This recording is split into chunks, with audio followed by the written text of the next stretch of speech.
السلام عليكم ورحمة الله وبركاته. نحمده ونصلي على رسوله الكريم. أما بعد فأعوذ بالله من الشيطان الرجيم. بسم الله الرحمن الرحيم. ولله ملك السماوات والأرض وما بينهما. وقال رسول الله صلى الله عليه وسلم: يا أيها الناس وحدوا الله تفلحون. মাদ্রাসাতুল ইহসান কর্তৃক আয়োজিত আজকের বক্তৃতা প্রতিযোগিতা সেমিনারের মহামান্য সভাপতি, বিদগ্ধ পরিচালক, স্বনামধন্য বিচারক মণ্ডলী ও দূর দূরান্ত থেকে আগত সম্মানিত অতিথিবৃন্দ, সকলকেই জানাই আন্তরিক শুভেচ্ছা ও অভিনন্দন।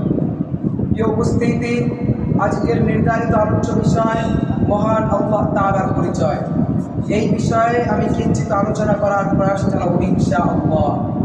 মহান আল্লাহ পাক রব্বুল আলামিন এক ও অদ্বিতীয় অনুপম সত্তা। যদি জিজ্ঞেস করা হয় এই আসমান কে সৃষ্টি করেছেন, এই জমিন কে বিছিয়েছেন, সূর্য পাহাড় পর্বত কে স্থাপন করেছেন, সাগর মহাসাগর কে প্রবাহিত করেছেন, সবুজ বৃক্ষের সারি কে সাজিয়েছে, চাঁদের মুখে জ্যোৎস্না কে ঢেলে দিয়েছেন, সকলের উদ্দীপ্ত জবাব হবে এক অদ্বিতীয় আল্লাহ। এমনকি সত্য সন্ধানী বিজ্ঞানীরাও সরল স্বীকারোক্তি দিচ্ছেন, Allah is our creator, Allah is almighty. আল্লাহ আমাদের সৃষ্টিকর্তা, আল্লাহ সর্বশক্তিমান।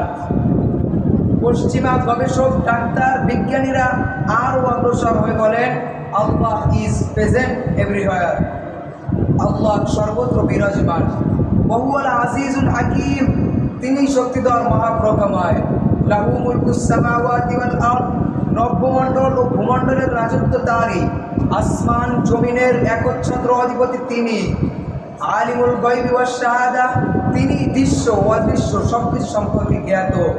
ওয়াল্লাহুল খালিকুল বারিউল মুসাউবিরু লাহুল আসমাউল হুসনা, তিনি স্রষ্টা, তিনি রূপদাতা, তিনি উদ্ভাবক, আর উত্তম নামসমূহ তারই জন্য। ওয়াল্লাযী জাআলা শামসা দিয়াআ ওয়াল কামারা নূরা, সূর্যকে তেজস্কর, চন্দ্রকে জ্যোতির্ময় তিনিই করেছেন। তার প্রতি অকাট্য বিশ্বাসের বলে বলিয়ান হতে হবে।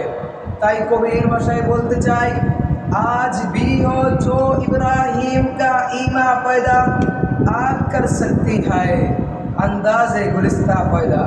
তাকে যদি আজ তোমাদের মাঝে ইব্রাহিমের সেই বজ্র ইমান, এ আগুন তবে হইবে আবার স্নিগ্ধ শীতল ফুল বাগান। আমার তৌফিক ইল্লা